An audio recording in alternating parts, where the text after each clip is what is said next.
mentioned in one of our previous channel update videos, we want to start talking about some of the films that we're really passionate about. Films that we like to recommend and we've grown up watching from years past. And in this instance, today we're talking about Batman Begins because in less than a month, The Batman with Robert Pattinson comes out. So what a better way to go into a new Batman movie than to talk about one of the best Batman movies, trilogies mind you, that we've ever gotten on the big screen. Christopher Nolan's The Dark Knight Trilogy. One of the best. And today, we're going to be talking about some of the things we love, some of the things we really enjoyed, and things that we might have had some criticisms on about the movie. So basically, just breaking it down for you guys, giving you our thoughts, and we have a lot to talk about. Yeah, this won't be such a traditional review format like our previous, maybe current movie reviews. So this one's going to be a lot more just us discussing and just kind of just loving and praising what we love about the movie, and also, like you said, giving some critiques. So before we get into it, let us know what you guys thought about the movie down below in the comments. We'd love to hear your thoughts and opinions. And also, tell us whether or not you're looking forward to The Batman coming up soon. So let's just get right into talking about one of the best movies, superhero movies of all time, Batman Begins.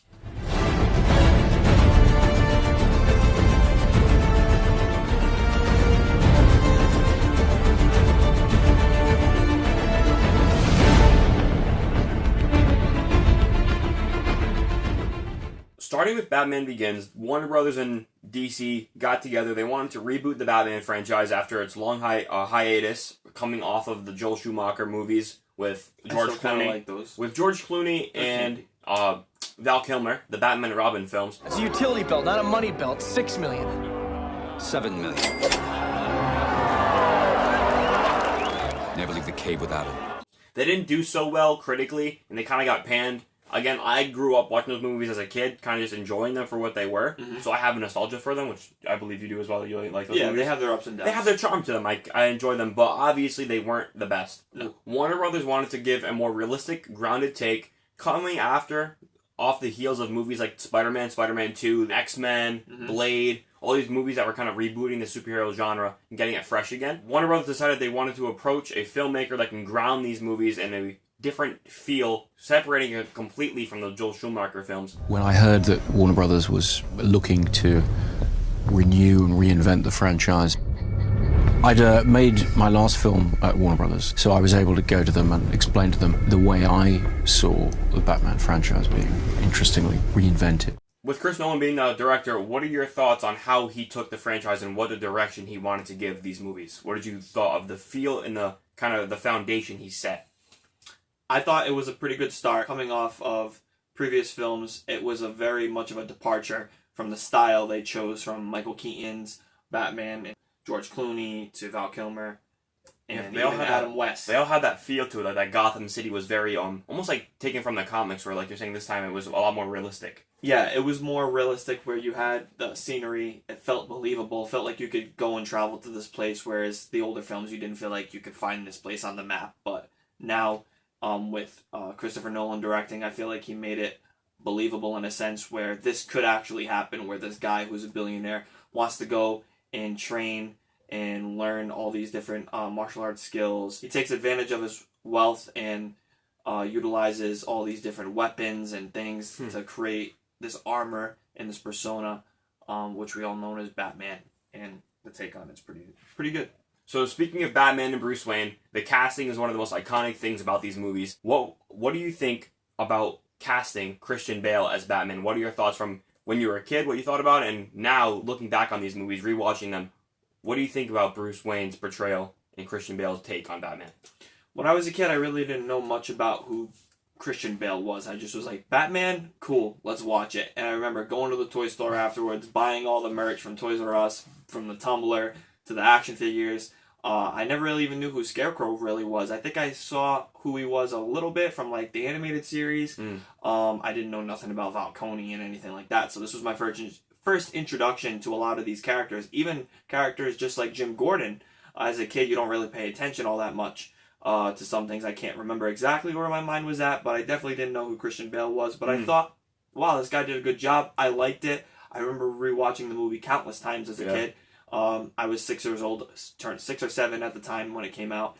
And when I think about them now, I look back and I think they hold up pretty well. I think Christian Bale was a really good, solid pick for Bruce Wayne Batman. I never knew that he was British as a kid too.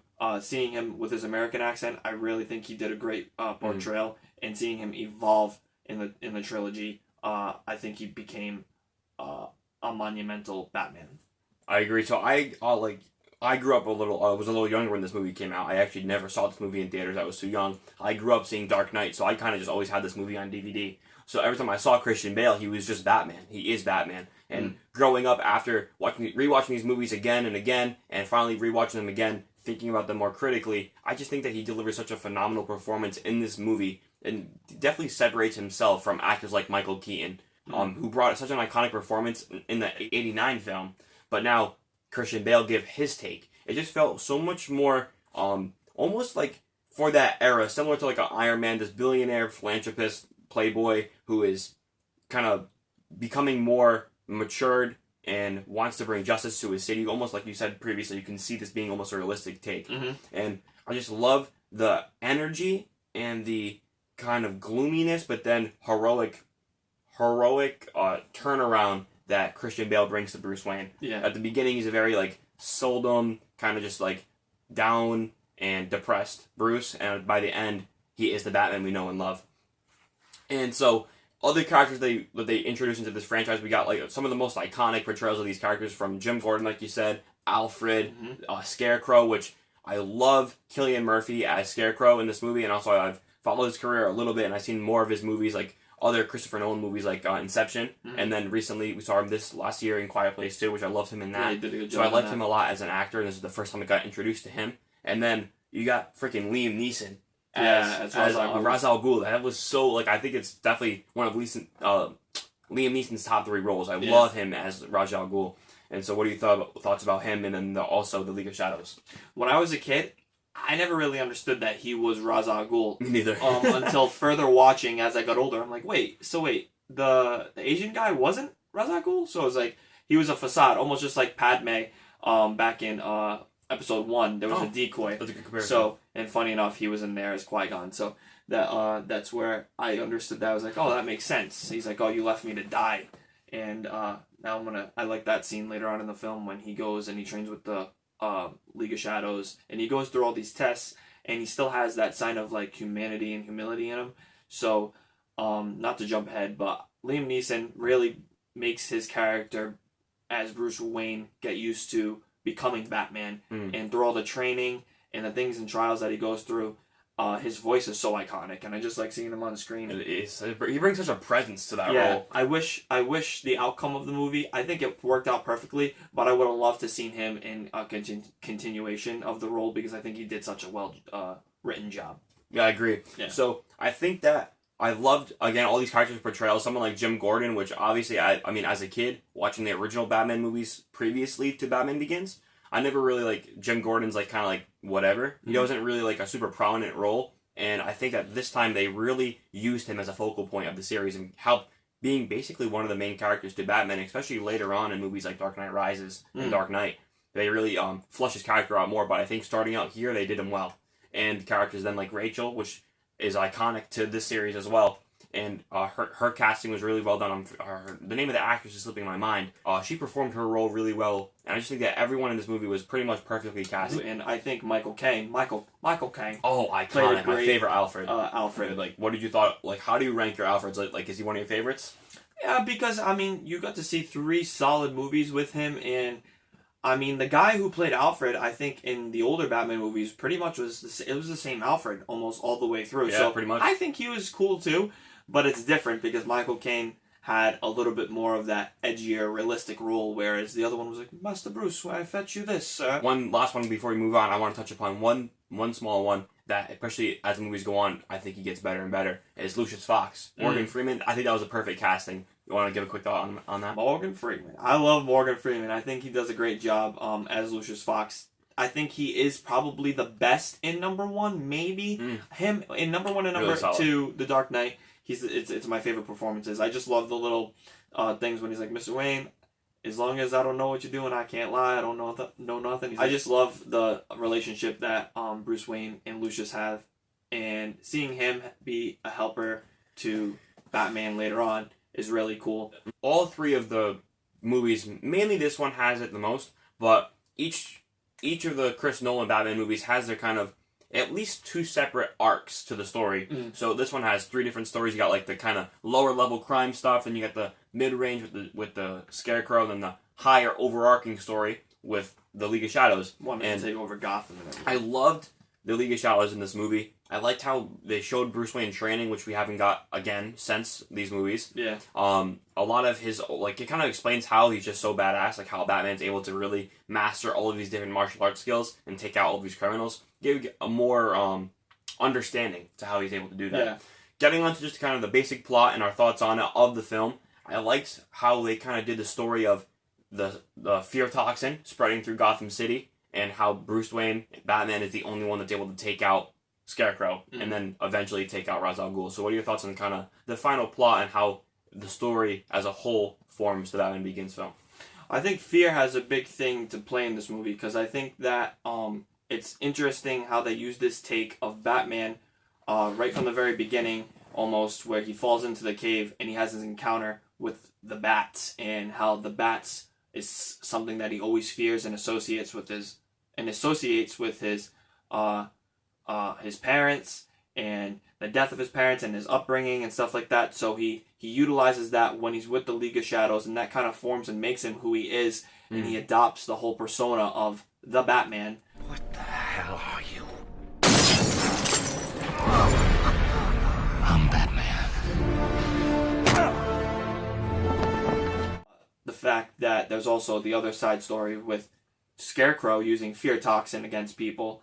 It kind of gets flipped around with him in the end, and he ends up getting exposed to it. And I think that's a cool concept. I really like the idea of people getting messed up and seeing things with hallucinations. I think they do Scarecrow best in the video games, in my opinion, and in the cartoons. It's kind of hard, maybe especially during this take, because it's supposed to be a realistic take. I feel like if they went more comic booky, they could have done a lot of crazy, almost illusions, like Mysterio almost, with like Spider-Man, not to relate it to Marvel, but how they have like different things that you could do and make people see different hallucinations, and More almost characterized in the way that they do it. like comic booky. Whereas it was almost just like the smoke was there, the gas got in their system, and they started being very fearful. I think that the way you said how it ended, I thought it was a good build. It's a long movie, and it goes through the pacing very well. I wish some things could be different. It's not a perfect movie, but it's honestly, for its time, it's a very well done movie. It is really with solid. the way that they build him up, they expand his journey. I think what was it like? It's the first hour until he really suits up.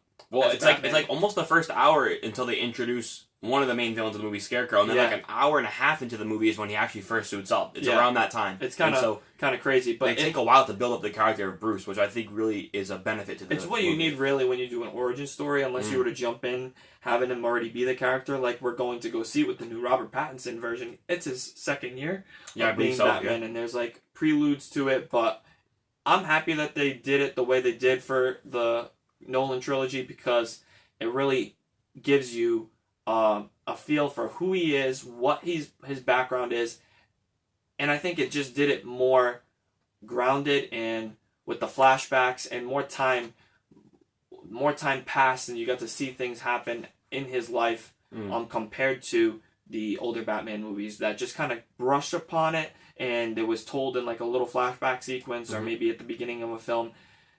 Everybody knows, like I said, the story of Batman and Bruce Wayne, but the way that they handled it in this, I'll say, this might sound redundant, but it felt very natural, and it flowed very well. It's very cinematic too. Yeah. It really, it just feels like it's one of those movies. A quality movie. Exactly, and I think it definitely holds up to today. I think it was great when it came out in 2005, 2006, I believe 2005. Yeah, maybe so. And now in 2022, I think it holds up well, and it makes me only more, after rewatching it, look forward to our new take of Batman and a new introduction into the series with a brand new start with Robert Pattinson.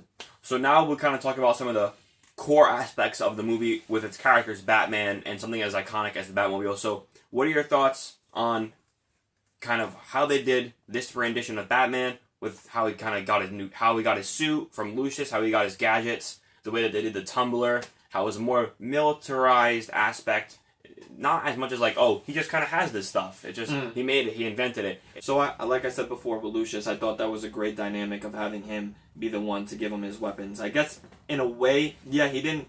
It wasn't just. He created stuff off of what was already pre-existing. So he used all the military stuff that was funded with a department, the weapons fund. I forget exactly the right term, but basically whatever Lucius was in charge of, he found out and he utilized the different materials and he ordered things. And I love the montages of him going through creating the batarangs, deciding to paint it black and utilize the cape. The sonar tech, everything that they do. I love that one shot when the bats come down and he controls and harnesses the frequency to help the bats. That's one thing I wanted to comment on. I love how, like, I don't believe it's really used much more than this movie, but many other films, how he controls the bats and how he uses the bats to his advantage. Again, it's kind of like, yeah, it doesn't make the most sense, but it's just such a cool idea and it fits the character of Batman so well. And so I loved how he used it, like the sonar tech, like you're saying, to control him and use the bats to his advantage. Yeah, I love the tech as the films go on. Like the tumbler. Some people, like my dad, our dad, he grew up with the classic 1966 Adam West Batmobile. And I have to say, still, that's probably just, she's a thing of beauty, and I think that's one of my favorite Batmobiles. I really like Michael Keaton's, and I particularly like Val Kilmer's. I just love the electric blue glow to that one and the fins. I just think it's very stylistic and looks cool. This one's very reminiscent of a tank. Obviously, they mentioned that multiple times. That's basically what it is.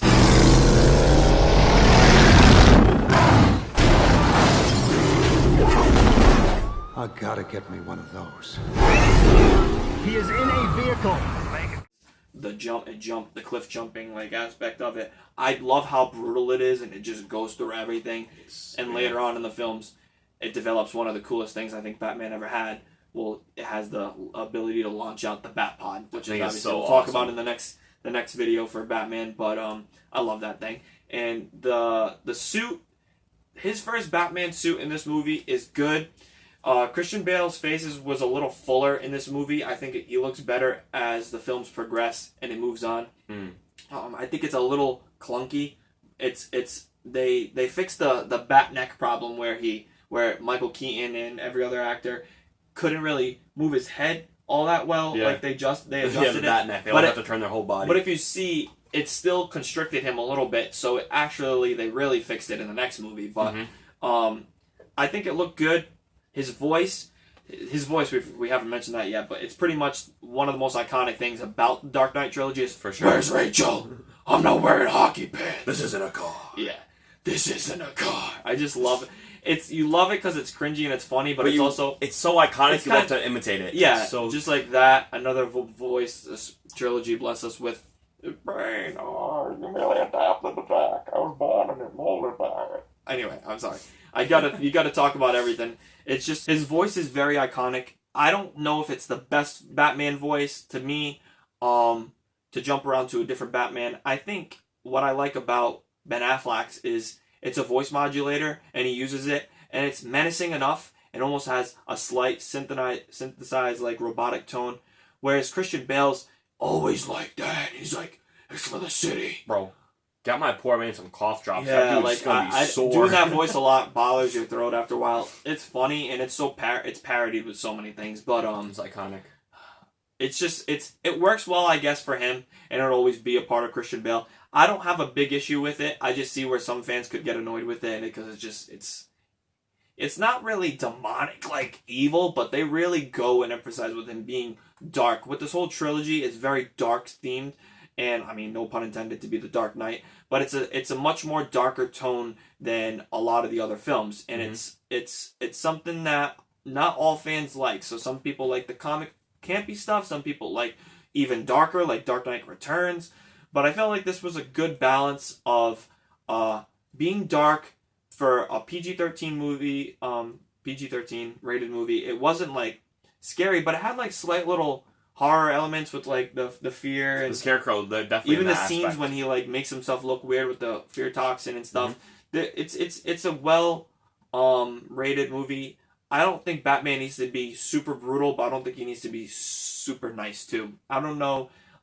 He doesn't really do crazy stuff with his action scenes in this movie. I wish that the scenes weren't so shaky cam. I feel like a lot of films during this time, like Taken and other things, movies were very Jason Bourne. Yeah, shaky cam, and I'm not a huge fan of that. I wish, like, the one scene when they're in the docks and Batman first appears, and he's just taking on all the guys, and Falcone's looking at him.